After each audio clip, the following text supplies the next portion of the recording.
그렇다면 구체적으로 우리가 어떻게 주님이 명하시는 큰 사람이 될 수 있을까?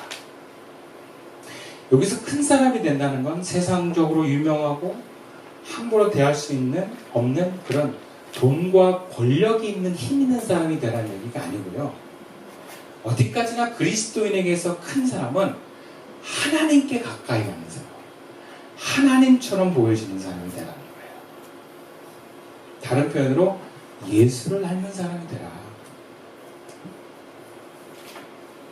그렇다고 큰 사람이 되어야지라는 애씀이 아니라 구체적으로 큰 사람이 되는 삶의 방향으로 살아가는 것. 그럼 큰 사람이 됩니다. 그런 의미에서 바울은 디모데에게 그 길을 제시합니다.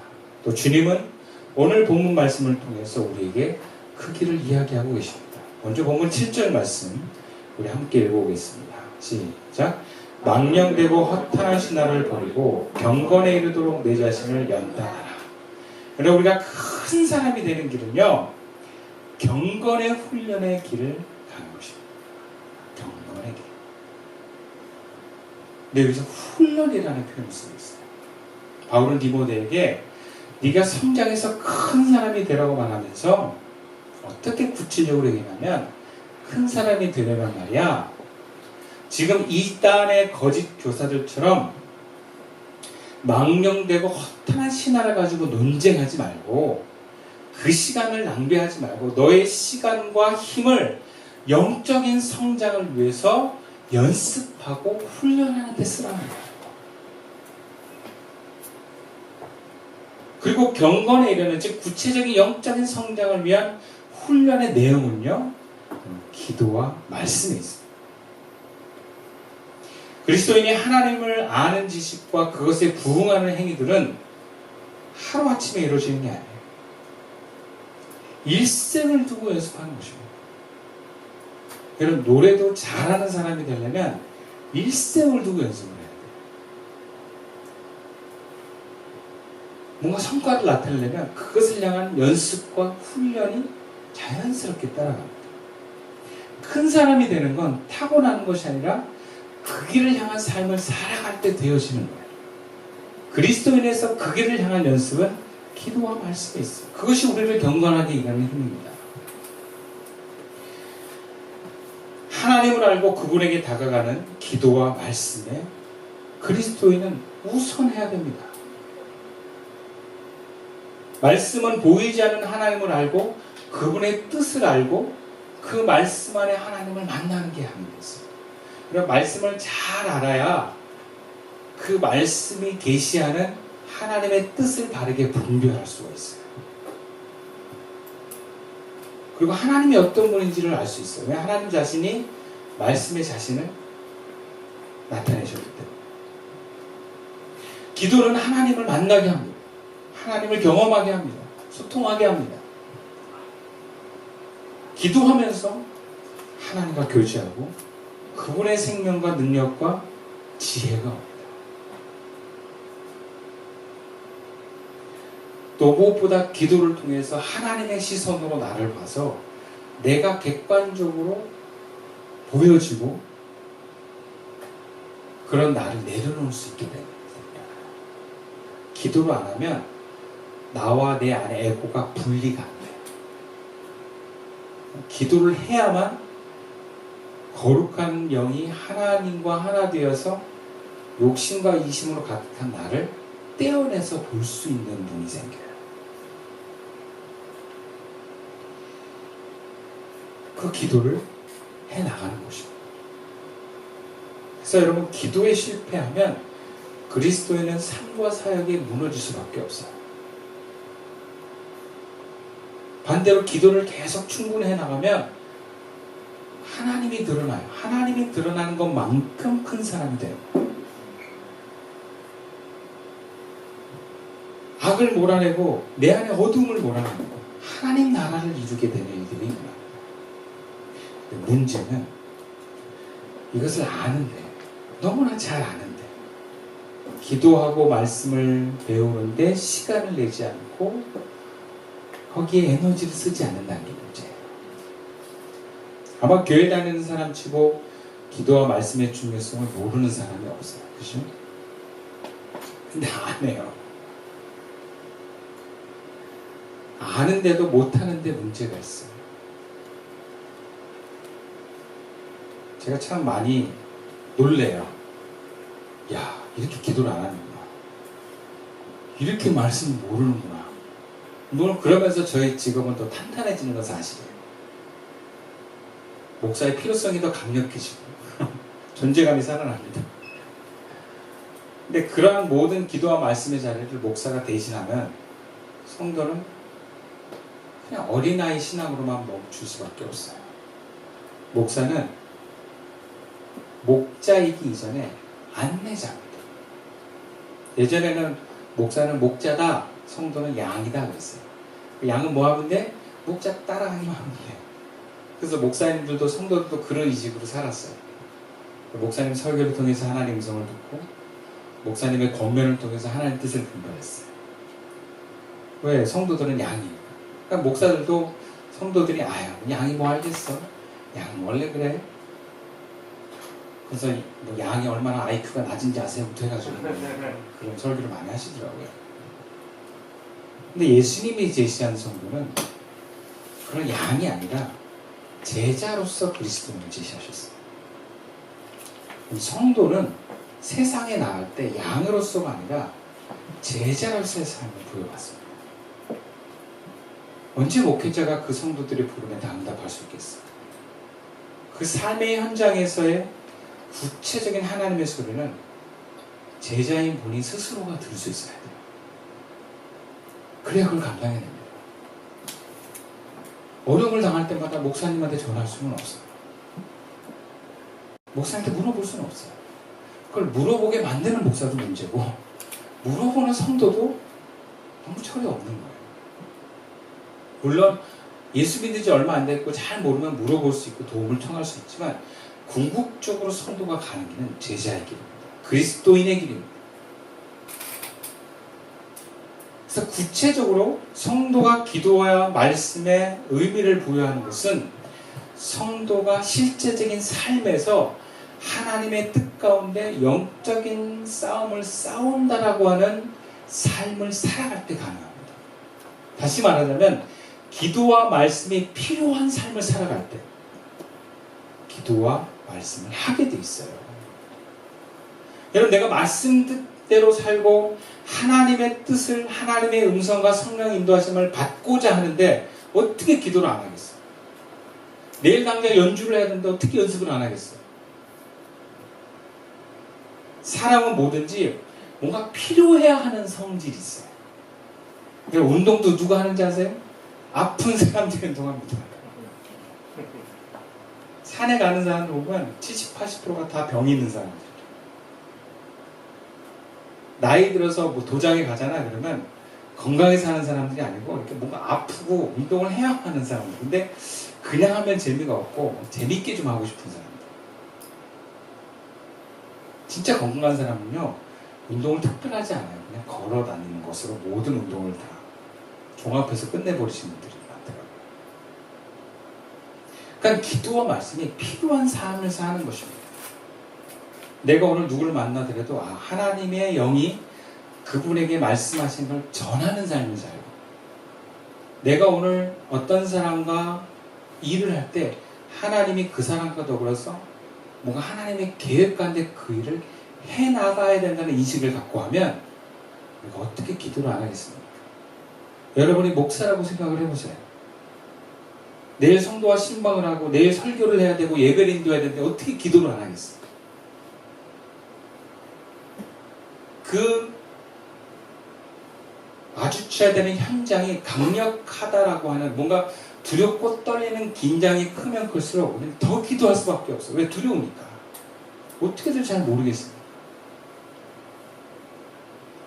우리 삶을 영적인 눈으로 떴을 땐 온 천지가 바울이 얘기하는 것처럼 보이지 않는 영과의 싸움입니다. 내가 사람을 만나서 얘기할 때도 하나님의 영이 이 사람을 회복시키느냐, 고쳐주느냐, 바꾸느냐, 하나님 나라를 이루느냐, 어둠의 영을 몰아내느냐, 여러분 그런 접근으로 가잖아요. 그러면 기도를 안 할 수가 없어요. 목사님들이 신방을 다닐 때 아주 여유롭게 신방하시는 분들이 있어요. 그냥 찬송 2개 부르고 그 교인의 삶과 아무런 상관없는 말씀을 전하고 그리고 축도하고 나오면 그냥 다니면 돼요. 신방.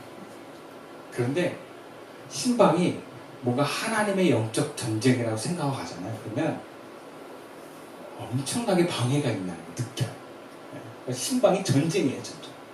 그러면 신방을 다닐 때 저 같은 경우는 조장하고 구역장하고 다니면 기도하셔야 됩니다. 영적 전쟁의 현장이에요. 기도 부탁드립니다. 저도 막 기도하는 거예요. 딱 갈 때 주여 하고 들어가면 긴장감이 막 흘러요. 그럼 안 보이던 게 막 보여요. 어둠의 영이 막 보여요. 우울함으로 사로잡는 영도 보이고 뭔가 미움으로 사로잡는 영도 보이고 어떤 집은 뭔가 가정이 막 불안한 영이 막 느껴질 때가 있어요. 그게 기도하면 그 섬세함이 아주 강렬하게 느껴져요. 그러면 신방하는 순간 뭐냐면 전쟁이에요. 이 영을 어둠의 영을 물리쳐야 되겠다. 기도 안 할 수가 없어요. 우리의 삶이 그렇다고 막 무서워, 긴장투성이야 이렇게 살라는 건 아니에요. 뭔가 두려움으로 하나님의 일을 감당하는 것이 아니라 이것이 하나님의 선함과 하나님의 성취라는 관점에서 해나가는 것입니다. 내가 기도 안 하고 해도 문제가 없을 수 있지만 기도하고 하면 하나님의 성취와 하나님의 나라가 이루어집니다. 너무 귀한 일들이 이루어진다. 그러면 여러분 대충 할 수가 없는 거예요. 저도 이렇게 예배를 드릴 때마다 매주 드려지는 예배가 하나님의 은혜가 넘치고 성령의 충만한 예배가 되면 좋겠다. 여러분 그러면 그런 긴장감이 가는 거예요. 건강한 긴장감.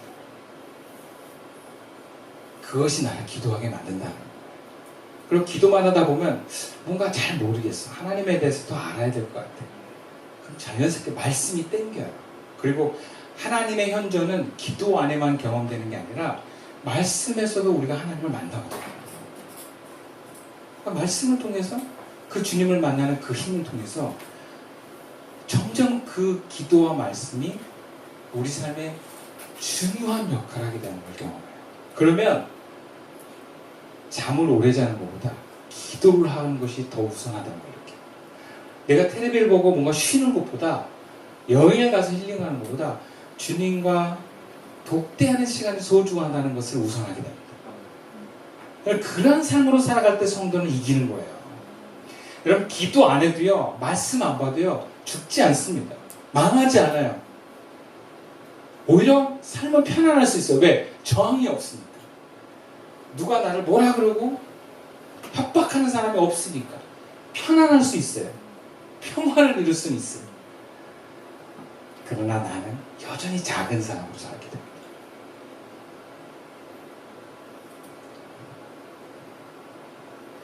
두 번째, 우리는 어떻게 큰 사람이 될 수 있을까? 본문 10절 말씀입니다. 함께 읽어볼까요? 시작.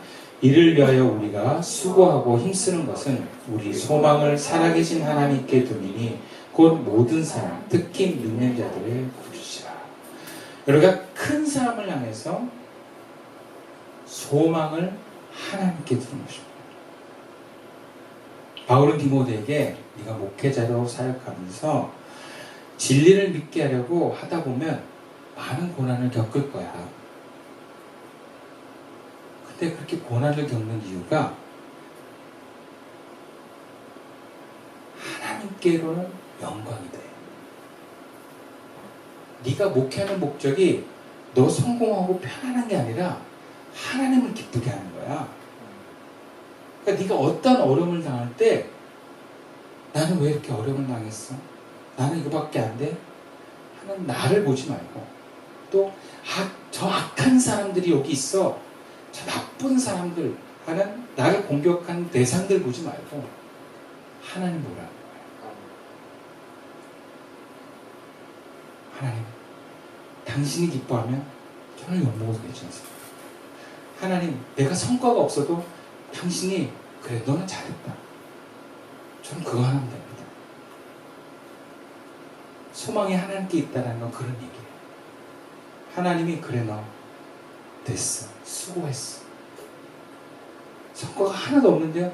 아니야, 너 잘했어. 너 내 말대로 살았잖아.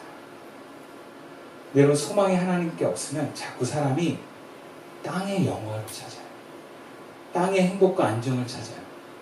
예수를 믿는데 어떻게 하면 내가 행복할까? 소망이 자기한테 있는 거예요. 자기의 만족과 자기의 존재를 확대하려고 하는 마음은 소망이 자신에게 있는 것입니다. 우리 가족이 행복해야 돼라는 건 소망이 가족에게 있는 거예요.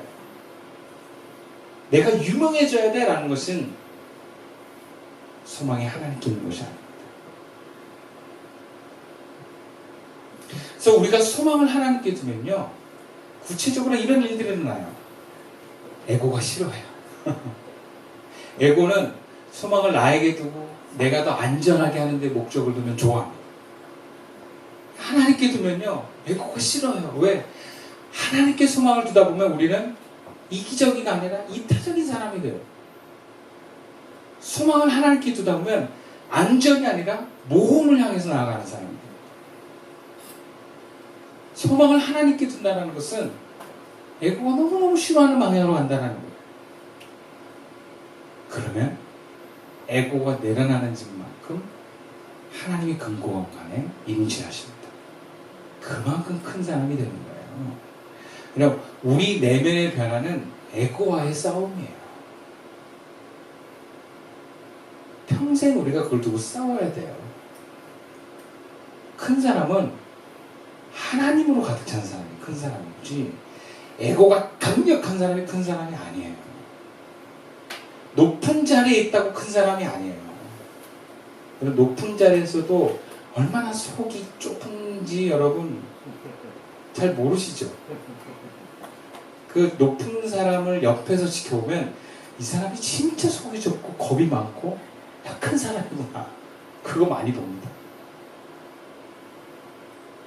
높은 사람이 큰 사람이 아니에요. 힘들어도, 마음이 아파도, 화가 나도 우리가 계속 그 길을 갈 수 있는 이유는 소망이 하나님께 있기 때문에 그렇습니다. 마지막으로 우리가 큰 사람이 되려면요, 본문 14절 말씀 함께 읽어보겠습니다. 시작. 내 속에 있는 은사 곧 장로회에서 안수받을 때 예언을 통하여 받은 것을 가볍게 여기지 말며, 우리가 큰 사람이 되려는 삶의 방향은 나에게 주신 은사를 사용하는 삶을 사는 것입니다.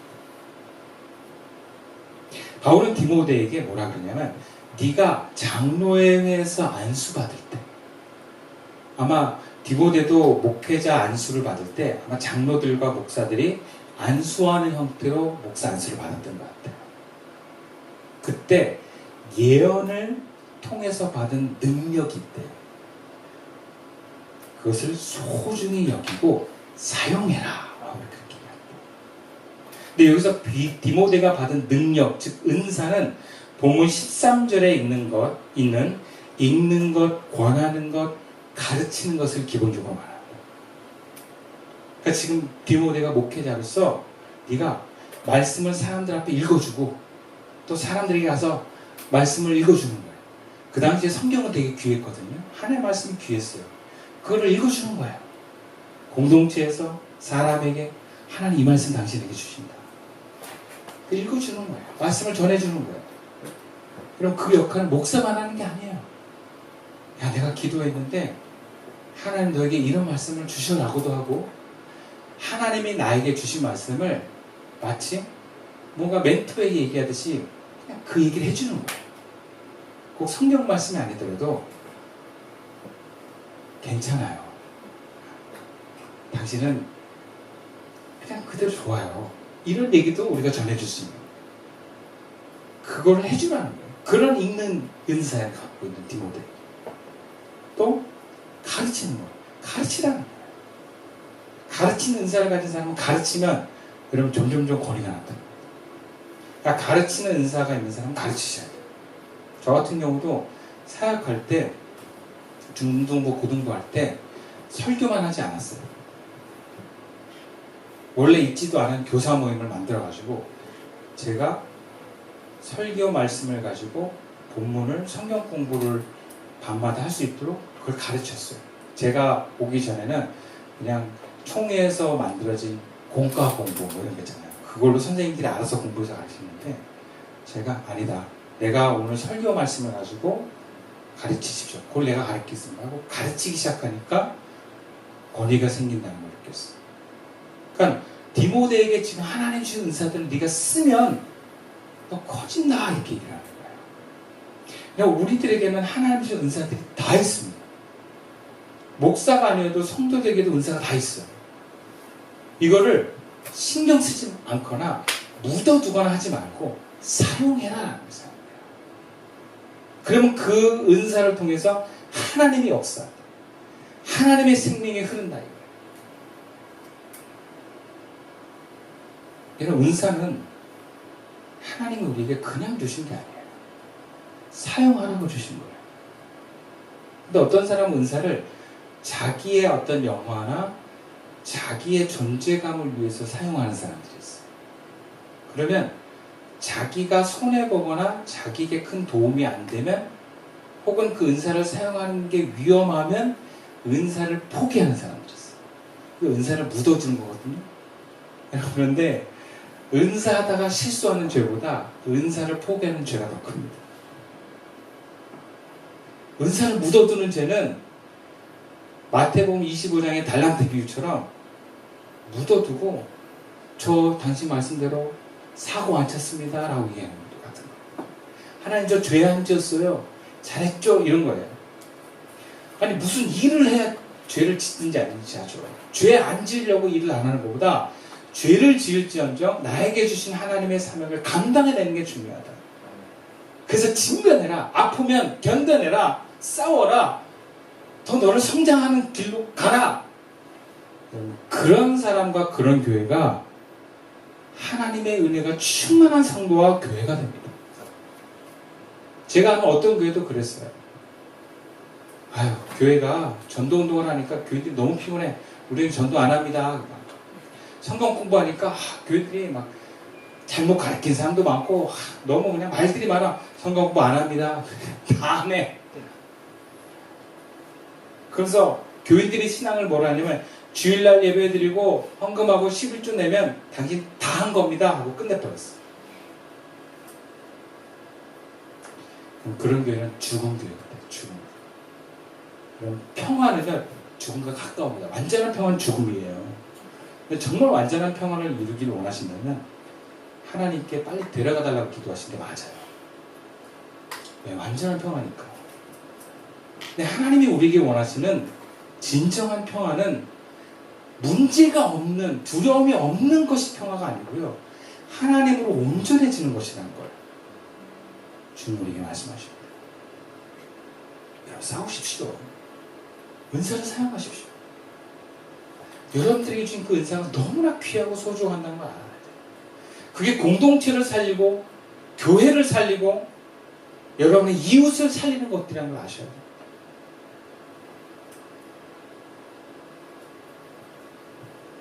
많은 사람들이 그 은사를 묻어버렸어요. 그래서 구원도 잃어버렸어요. 축복도 잃어버렸어요. 오늘 본문에 은사를 사용하는 삶을 살아갈 때 금생과 내생에 구원이 있다고 했습니다. 하나님 우리가 복을 받고 살기를 원하세요. 그럼 복의 사람이 될 수 있어야 돼요. 복의 사람이 된다는 것은 점점 하나님의 뜻이 내 삶 가운데 이루어지는 사람. 그래서 복을 담을 수 있는 그릇이 큰 사람이 되도록 그 복은 커지고 생명은 넘쳐나게 되겠습니다. 그럼 받은 은사를 묻어두지 마십시오. 여러분이 하나님의 사람이라는 것을 잊지 마십시오. 말씀을 마치겠습니다. 하나님께서는 우리가 큰 사람이 되라. 더욱 큰 사람이 되라. 어제보다 나은 오늘, 오늘보다 나은 내일의 삶을 살아가라고 말씀하십니다. 우리가 비난받지 않고 업신여김을 당하지 않기 위해서가 아니라 궁극적으로 나와 다른 사람들을 구원하기 위한 길입니다. 평화로운 길보다 업신여김을 받더라도 그것을 감당할 수 있는 큰 사람으로, 성장하는 사람으로 저와 여러분이 그 길을 갈 수 있기를 주님의 이름으로 축원드립니다. 기도드리겠습니다.